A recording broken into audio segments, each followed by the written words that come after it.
अस्सलाम वालेकुम स्टूडेंट्स। आज का जो हमारा टॉपिक है वो है बेटा इलेक्ट्रोकार्डियोग्राम। ये इलेक्ट्रोकार्डियोग्राम जो है ये एक बहुत ही इंपॉर्टेंट टॉपिक है जो आपके क्लास 11th में से लिया गया है बॉडी फ्लूइड्स एंड सर्कुलेशन वाले चैप्टर से। इस इलेक्ट्रोकार्डियोग्राम में, जिसको बेटा हम नॉर्मली बोलते हैं ईसीजी, में डिफरेंट वेव्स ऑब्टेन होते हैं, जैसे पी वेव होती है, पीआर वेव होती है, क्यूआरएस होता है, एसटी वेव होती है, टी वेव होती है। इन वेव्स को हम आज समझेंगे, जानेंगे कि इनकी मीनिंग क्या है, ये क्या एक्चुअल में इंडिकेट करते हैं। और साथ ही साथ इस ईसीजी से हमें कुछ इंपॉर्टेंट डिजीजेस को हम डिटेक्ट करते हैं, जैसे मायोकार्डियल इन्फॉक्शन है, जिसको नॉर्मली हम बेटा बोलते हैं हार्ट अटैक, ये हम समझेंगे। और कार्डियक अरेस्ट का मतलब क्या हुआ, ये भी हम इस लेक्चर में बेटा डिस्कस करेंगे। चलिए स्टार्ट करते हैं आज का टॉपिक। पहला पॉइंट जो आप बेटा इसमें याद रखेंगे कि इलेक्ट्रोकार्डियोग्राफी का मतलब सर क्या हुआ। इलेक्ट्रोकार्डियोग्राफी क्या होती है बेटा, ये एक नॉन इन्वेसिव टेक्निक होती है। नॉन इन्वेसिव को पहले हम समझेंगे, नॉन इन्वेसिव का मतलब क्या हुआ। नॉन इन्वेसिव नॉर्मली एक ऐसा मेडिकल प्रोसीजर होता है जिसमें हम किसी पर्टिकुलर इंस्ट्रूमेंट को बॉडी के अंदर इंसर्ट नहीं करते हैं। हमने देखा होगा बहुत सारे हम ऐसे हैं जिन्होंने ये ईसीजी टेस्टिंग किया होगा, और हमने देखा है कि ईसीजी हम नॉर्मली इलेक्ट्रोड्स को यूज करते हैं और उन इलेक्ट्रोड्स को हम नॉर्मली प्लेस करते हैं स्किन पे, चेस्ट रीजन पे, एंकल रीजन जो होता है, या जो हमारे लिम्ब्स होते हैं उनके साथ हम कनेक्ट करते हैं इलेक्ट्रोड्स को। लेकिन उस पर्टिकुलर इलेक्ट्रोड को या किसी पर्टिकुलर इंस्ट्रूमेंट को हम बॉडी के अंदर इंसर्ट नहीं करते हैं, तो उसी को हम बेटा बोलेंगे नॉन इन्वेसिव। तो इलेक्ट्रोकार्डियोग्राफी क्या होती है। इलेक्ट्रोकार्डियोग्राफी बेटा एक नॉन इन्वेसिव टेक्निक होती है जिससे हम बेटा क्या करते हैं, जिससे हम मेजर करते हैं और साथ ही साथ रिकॉर्ड करते हैं क्या, इलेक्ट्रिकल एक्टिविटीज ऑफ हार्ट। ठीक है, इसको बेटा बोलेंगे हम इलेक्ट्रोकार्डियोग्राफी। दूसरा पॉइंट कि ये इलेक्ट्रोकार्डियोग्राफी में हम नॉर्मली क्या यूज करते हैं बेटा, इस इलेक्ट्रोकार्डियोग्राफी में हम नॉर्मली इलेक्ट्रोड्स को यूज करते हैं, और ये इलेक्ट्रोड्स को हम नॉर्मली प्लेस करते हैं स्किन पे, चेस्ट रीजन जो होता है, एंकल जो होता है, लिम्ब्स जो होते हैं, वहां पर हम इन इलेक्ट्रोड्स को अटैच करते हैं, और जिसकी वजह से हम रिकॉर्ड करते हैं electrical activities of the heart. इस इलेक्ट्रोकार्डियोग्राफी का मेन एम क्या है, इसका मेन एम ये है कि इससे हम बेटा प्रोड्यूस करते हैं ईसीजी। ईसीजी को ही हम सिंपल में शॉर्ट में बोलते हैं बेटा ईसीजी, और that is also denoted by EKG. ECG हो या ईकेजी हो, इसी को हम बेटा बोलते हैं इलेक्ट्रोकार्डियोग्राम। अब ये इलेक्ट्रोकार्डियोग्राम क्या होता है, ये बेटा एक ग्राफिकल रिप्रेजेंटेशन होती है जिससे हम क्या बेटा रिकॉर्ड करते हैं, मेजर करते हैं electrical activities of the heart. So one is electrocardiography and another is electrocardiogram.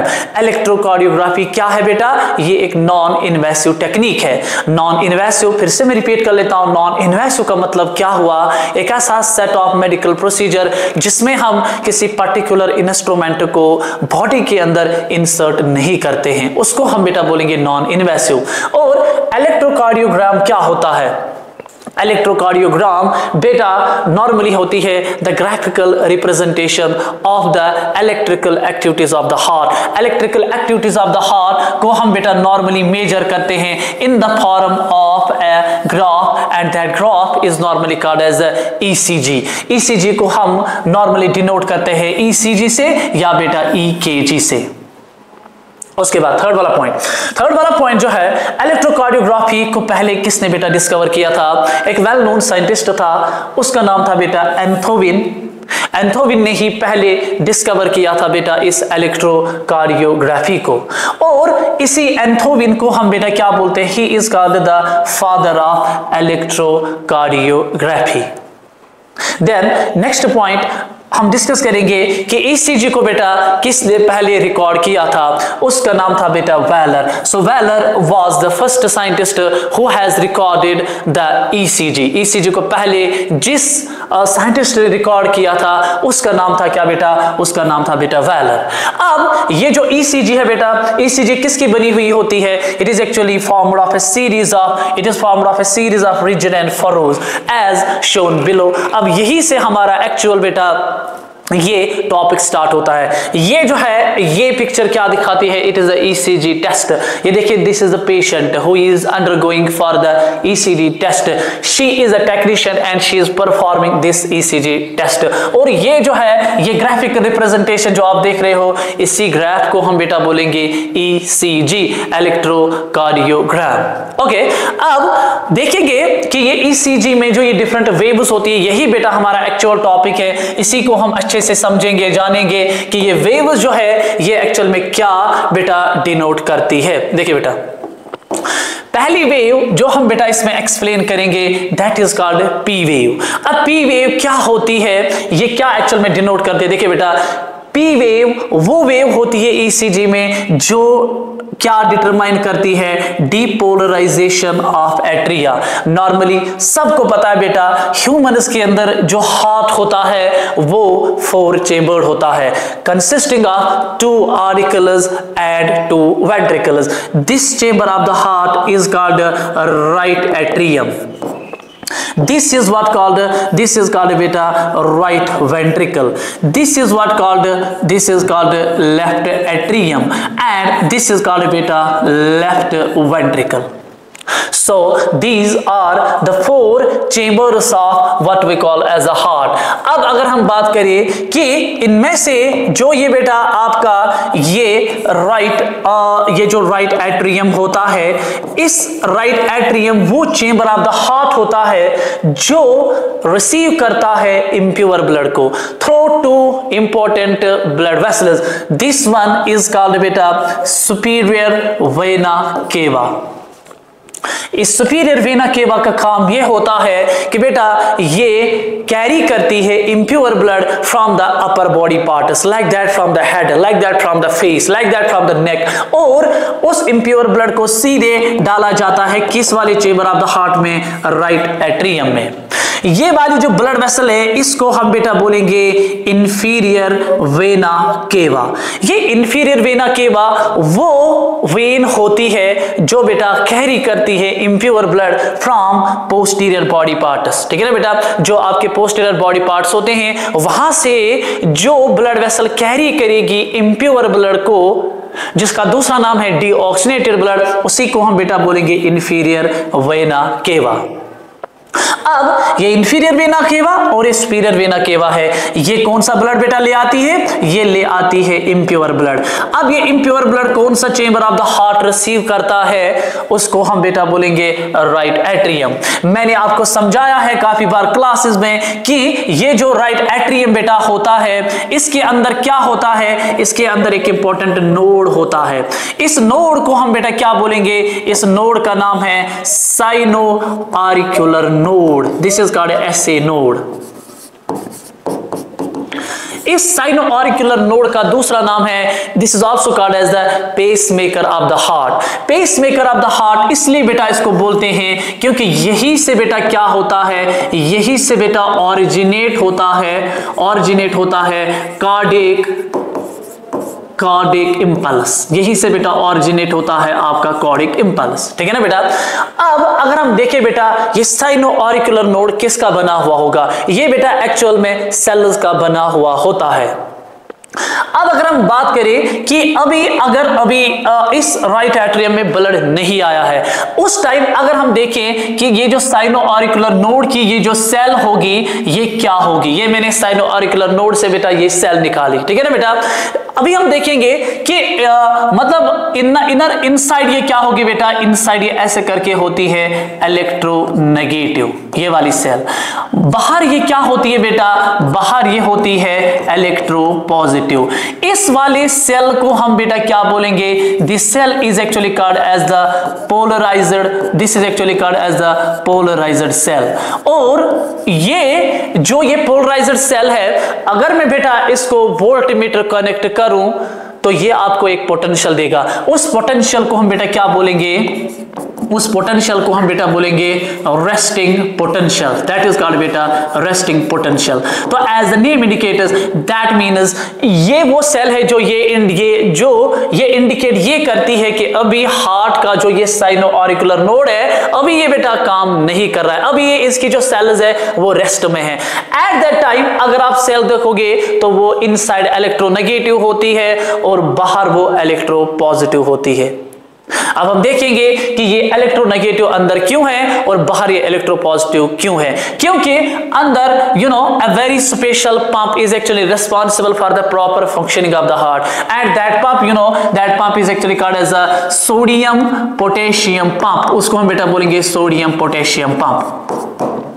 तो ये सोडियम पोटेशियम पंप की अगर हम बात करें बेटा कि ये अंदर क्या होता है बेटा, अंदर अगर मैं देखूं यहां पर होते हैं बेटा this what we call as a potassium ions, यहां पर होते हैं बेटा 2 पोटेशियम आयन्स, लेकिन बाहर क्या होते हैं, बाहर होते हैं बेटा 3 सोडियम आयन्स, बाहर होते हैं बेटा 3 सोडियम आयन्स। सो अंदर होते हैं बेटा 2 पोटेशियम आयन्स और बाहर होते हैं बेटा 3 सोडियम आयन्स।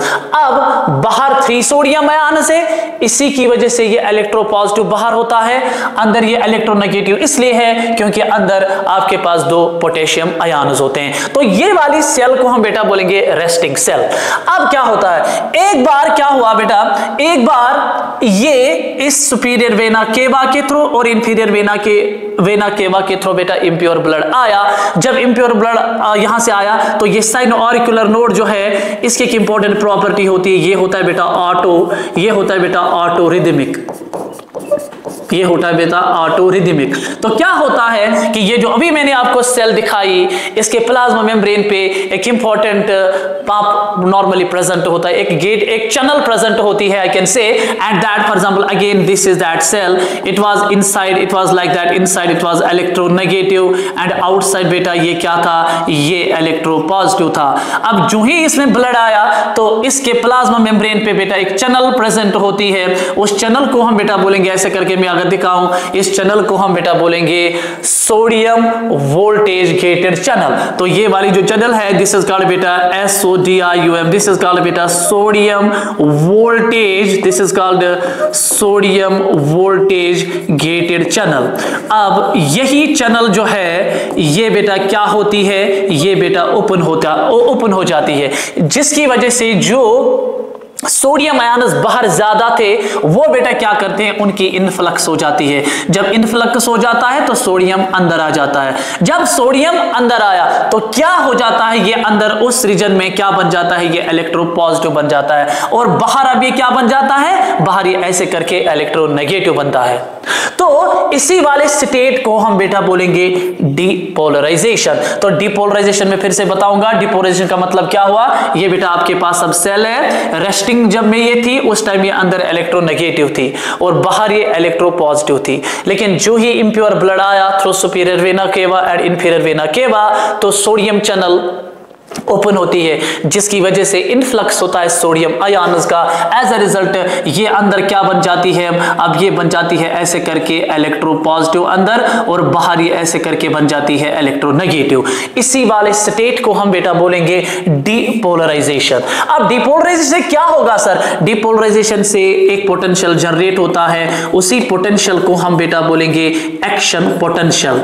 और एक्शन पोटेंशियल ही ऐसा एक एलिमेंट होता है जो रिस्पॉन्सिबल होता है for the contraction, that is responsible for the contraction of what we call as the auricles.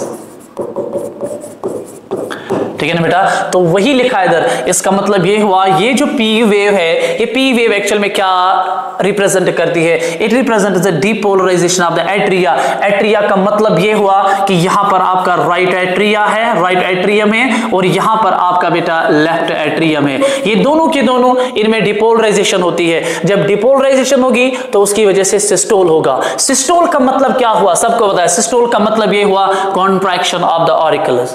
जो मैंने लास्ट लेक्चर बनाया था, जो आपके चैनल पे अवेलेबल है, उसको आप अच्छे से देखिए। उसमें मैंने समझाया है concept of systole, concept of diastole, concept of lube, concept of दुब, जो हार्ट के साउंड्स जनरेट होते हैं, ट्राइकस्पिड वैल्यू, बाइकस्पिड वैल्यू, उसमें मैंने चीजें एक्सप्लेन की है।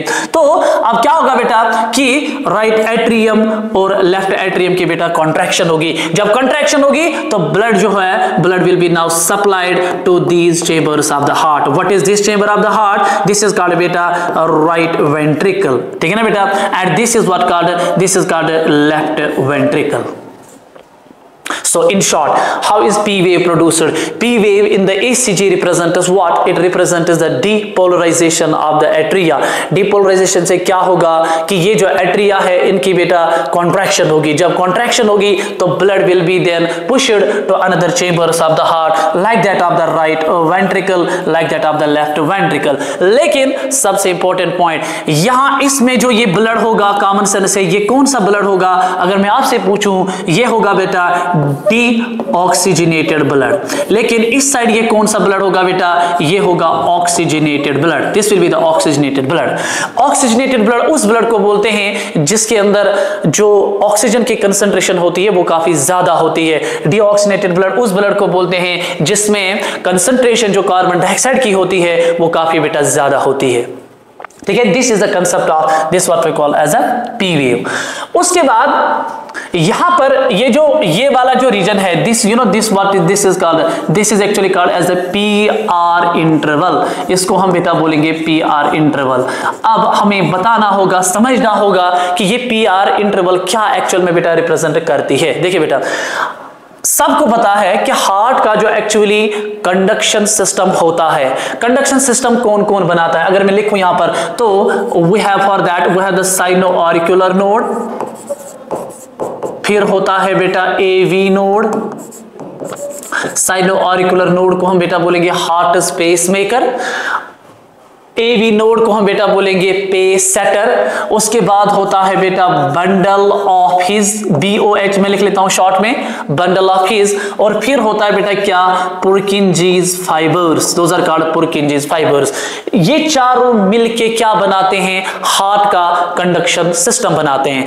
अब PR इंटरवल कब मतलब प्रोड्यूस होती है? ये क्या रिप्रेजेंट करती है आपके ECG में? ये बेटा रिप्रेजेंट करती है क्या? ये नॉर्मली रिप्रेजेंट करती है आपका जो क्या होता है बेटा, ये जो आपके पास यहां पर ये जो एक्शन पोटेंशियल जनरेट हो गया। जब ये एक्शन पोटेंशियल, या हम बोल सकते हैं जब ये वेव ऑफ डीपोलराइजेशन स्प्रेड होती है फ्रॉम SA नोड टू बेटा AV node to bundle of His to Purkinje's fibres, उसी टाइम ये वाली PR इंटरवल जनरेट होती है आपके ECG में। सो PR इंटरवल क्या रिप्रेजेंट करती है? PR इंटरवल ECG में ये रिप्रेजेंट करती है दैट एक्शन पोटेंशियल, और we can say the wave of depolarisation when it gets spread from SA node to AV node to bundle of His to Purkinje's fibres. उससे क्या होगा? इसका मतलब ये हुआ कि ये जो वेव ऑफ डिपोलराइजेशन है अब ये कहां पहुंच गई बेटा? नाउ ये स्प्रेड हो गई टू द बेटा वेंट्रिकल्स। अब ये पहुंच गई बेटा आपके किस में? वेंट्रिकल्स में। So that is the concept of PR interval. उसके बाद नेक्स्ट वाली जो वेव है इसमें बेटा, that is what called, that is बेटा called QRS wave. QRS wave क्या रिप्रेजेंट करते हैं? जैसे ये वाला this is called QR complex. तो QR कॉम्प्लेक्स अब क्या, ये अब क्या करेगा? Represent depolarisation of the ventricles. इसका मतलब ये हुआ अब वेंट्रिकल्स की बेटा कॉन्ट्रैक्शन होगी, सिस्टोल मतलब वहां पर जनरेट होगा। सिस्टोल का मतलब ये हुआ वेंट्रिकल्स की कॉन्ट्रैक्शन होगी। जब वेंट्रिकल्स की कॉन्ट्रैक्शन होगी तो क्या होगा? अगर मैं यहां दिखाऊं फिर से आपको बेटा, देखिए यहां में ये फिर से क्या है बेटा? This is again right atrium. This is what, this is called right ventricle. This is what called left atrium. This is what called left ventricle. जब इन ventricles में, अब इसमें कौन सा ब्लड है? This is the impure blood. इसमें कौन सा ब्लड है? इसमें है बेटा आपका प्योर ब्लड. अब जब इन ventricles की डिपोलराइजेशन होगी जी, उसकी वजह से कॉन्ट्रैक्शन होगी, तो क्या होगा? राइट वेंट्रिकल से ये वाली जो ब्लड वेसल है, you know what this is called, this actually called as a pulmonary artery. तो इसमें बेटा ब्लड जाएगा और वो सप्लाई होगा टू द लंग्स. ठीक है ना बेटा. सेम इज द केस यहां पर बेटा आपका लेफ्ट वेंट्रिकल है. लेफ्ट वेंट्रिकल से एक नई ब्लड वेसल निकलती है. ये वाला जो आप देख रहे हो, this is actually called iota. This is called बेटा आयोटा. तो जब वेंट्रिकल्स की डिपोलराइजेशन होगी स्पेशली लेफ्ट वेंट्रिकल में, तो क्या होगा बेटा? ऑक्सीजनेटेड ब्लड जो होगा that will be supplied to different parts of the body. So that is what actually indicates QRS. This is called the concept of QRS wave. Okay. Next, उसके बाद चलते हैं बेटा आगे. उसके बाद अगर हम बात करें कि इसको में देखिए, इसको में ये देखिए पी वेव, ऑलरेडी हमने बेटा ये डिस्कस किया है. Wait for our. This is actually the बेटा पी वेव. तो पी वेव क्या बेटा इंडिकेट करती है? वही मैंने लिखा, it indicates the impulse of contraction generated in sino auricular node which causes depolarization of the atria resulting in contraction of both the atria. That is called atrial systole. Systole मैंने आपको समझाया. उसके बाद पीआर इंटरवल मैंने आपको बताया. ये क्या एक्चुअल में इंडिकेट करता है? ये इंडिकेट करता है डिले ऑफ एवी नोड तो एलो, ताकि मतलब वेंट्रिकल्स की जो है वो बेटा फिलिंग हो जाए. और जो मैंने आपको समझाया, it means spread of depolarization wave from sino auricular node to AV node to bundle of His to बेटा पुरकिंजीज फाइबर्स.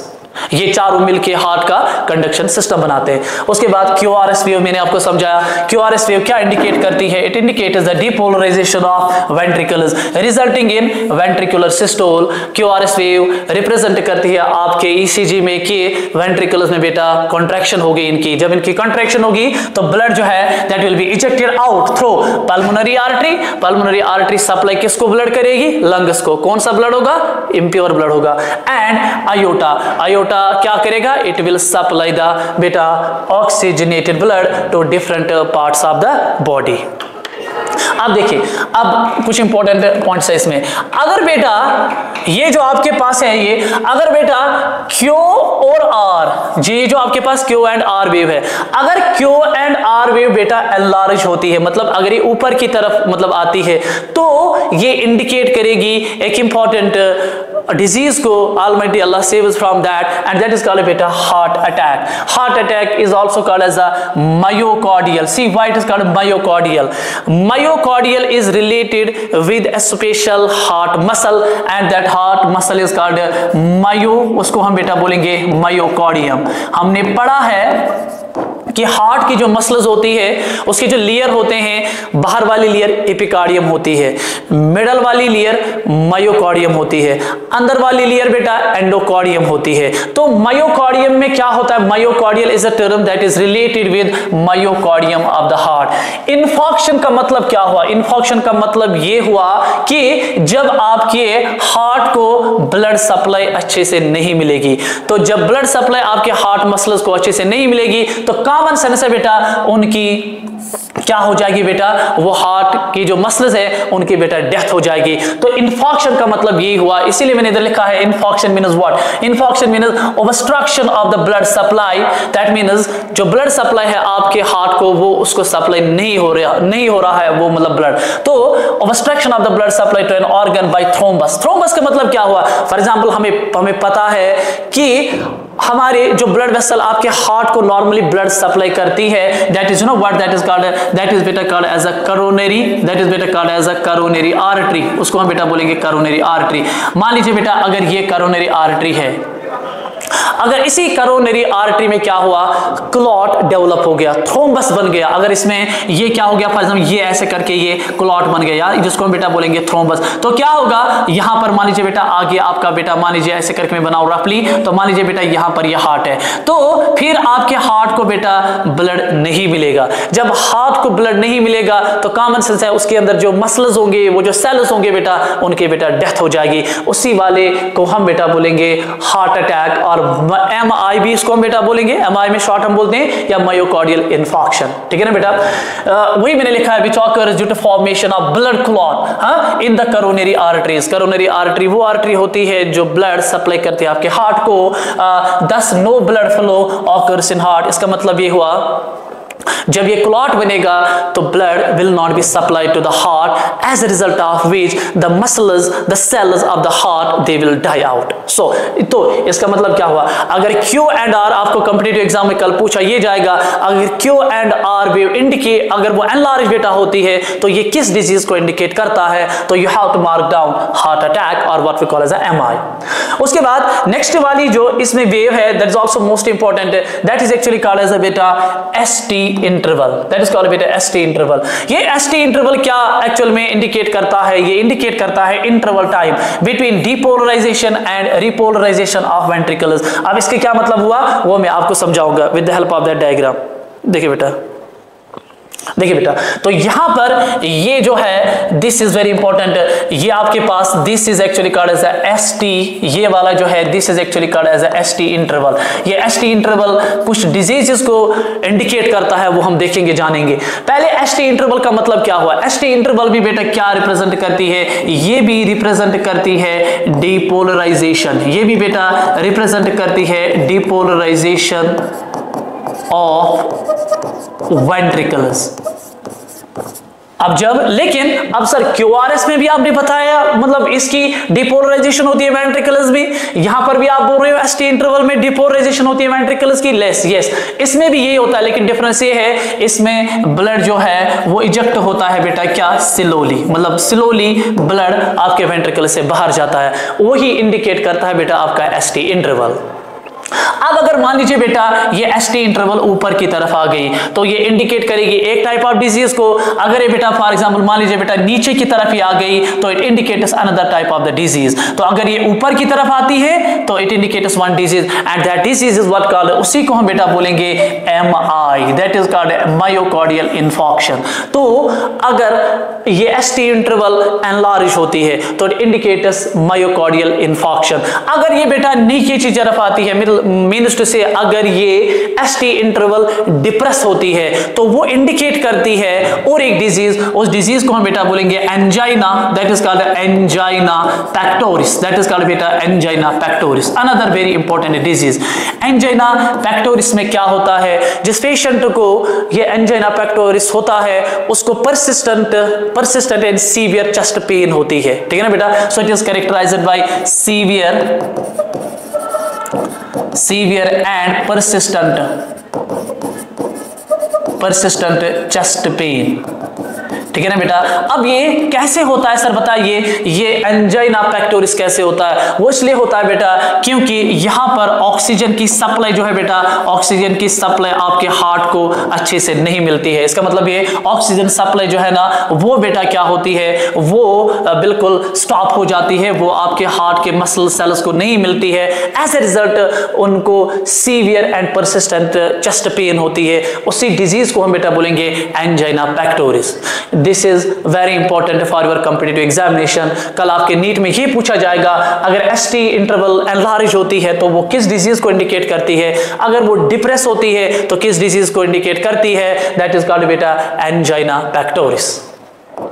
उसके बाद ये वाली जो है this wave is the last wave and that this wave is called T wave. अब ये T wave क्या इंडिकेट करती है बेटा, ये इंडिकेट करती है रिपोलराइजेशन। रिपोलराइजेशन का मतलब ये हुआ अब ये जो हार्ट की जो सेल है ये वापस अपने ओरिजिनल स्टेट में आएगी। रिपोलराइजेशन का मतलब क्या हुआ कि यहां पर होगा रिलैक्सेशन, यहां पर होगा बेटा relaxation of what we call as the ventricles. जब रिलैक्सेशन होगा वेंट्रिकल्स का, इसका उस वाले टर्म को बेटा क्या बोलते हैं, वो explainer that is actually called as a बेटा डायस्टोल। तो रिपोलराइजेशन ऑफ वेंट्रिकल में क्या होगा कि ये जो वेंट्रिकल्स है ये बेटा रिलैक्स हो जाएंगे। जब ये रिलैक्सेशन स्टेट में जाएंगे तो क्या होगा, they will be filled again with what we call as the blood. So T wave indicate क्या करती है, टी वेव इंडिकेट करती है repolarization of the ventricle. Repolarization you will keep in mind, repolarization का मतलब ये हुआ अगर मैं फिर से वही सेल को ले लूं इसका मतलब है ये अपने ओरिजिनल स्टेट में आ जाएगी। ओरिजिनल स्टेट का मतलब ये हुआ ये अंदर क्या होगी बेटा, फिर से इलेक्ट्रोनेगेटिव होगी और बाहर ये बेटा क्या होगी, बाहर ये बेटा इलेक्ट्रो पॉजिटिव होगी। ठीक है ना बेटा। सो that is what the T wave indicators. अब देखते हैं इन पॉइंटर्स को हम थोड़ा सा समझेंगे जो मैंने यहाँ पर मेंशन किया है। देखो क्यूआरएस तो हो गया, देखो ये एलआरएस क्यूआर, तो देखिए एसटी इंटरवल। एसटी इंटरवल क्या बेटा यहाँ पर दिखाती है, वही मैंने आपको समझाया। ST indicators interval time between depolarisation and repolarization. ST wave is also elevated, it is elevated during the MI myocardial infection and is depressed when heart muscles receive insufficient oxygen supply which causes angina pectoris। उसमें क्या होता है बेटा, severe and persistent pen होती है, chest pain होती है। ठीक है बेटा, तो ये चीजें हमने डिस्कस की। लास्ट पॉइंट जो है बेटा इसमें कि वो बेटा टी वेव तो मैंने आपको बताया, लेकिन टी वेव इंडिकेट करती है कुछ और चीजें। देखिए वो हम थोड़ा सा एक्सप्लेन करेंगे। टी वेव बेटा फ्लैट होती है, टी वेव फ्लैट होती है। अगर टी वेव बेटा फ्लैट होती है इसका मतलब ये हुआ कि आप फिर से आपका हार्ट मसल जो है बेटा वो रिसीव नहीं कर रहे हैं this what we call as oxygen को। उस वाले टर्म को हम बेटा बोलेंगे इस्केमिया। इस्केमिया का मतलब ये हुआ एक मेडिकल टर्म होती है जो ये डिनोट करती है कि आपके हार्ट के जो मसल सेल्स हैं वो बेटा रिसीव नहीं कर पा रहे हैं आपके ऑक्सीजन को। As in for example atherosclerosis, ये हम आगे डिस्कस करेंगे। नेक्स्ट लेक्चर जो होगा हमारा वो होगा बेटा सर्कुलेटरी डिसऑर्डर्स, मतलब हमारे सर्कुलेशन से कुछ रिलेटेड है, कुछ इंपॉर्टेंट डिसऑर्डर्स जो आपके एनसीईआरटी बुक में मेंशनड है उनको हम अलग से डिस्कस करेंगे। Like that which is characterized. Atherosclerosis का मतलब क्या हुआ, एथेरोस्क्लेरोसिस का मतलब ये हुआ जो आपके पास ये बेटा करोनरी आर्टरी होती है, अगर उसके अंदर डिपॉजिट होंगे कुछ फैटी सब्सटेंसेस, ठीक है ना बेटा, या कैल्शियम साल्ट्स अगर डिपॉजिट होंगे। फॉर एग्जांपल ये आपके पास बेटा ये ऐसे करके है बेटा ये करोनरी आर्टरी, अगर यहां पर डिपॉजिट होते हैं कुछ फैटी सब्सटेंस या कैल्शियम साल्ट्स तो उसकी वजह से क्या होगा कि ये करोनरी आर्टरी जो है ये ब्लॉक हो जाएगी। जब ये बेटा ब्लॉक होती है तो आपके हार्ट के मसल्स को ब्लड नहीं मिलता है।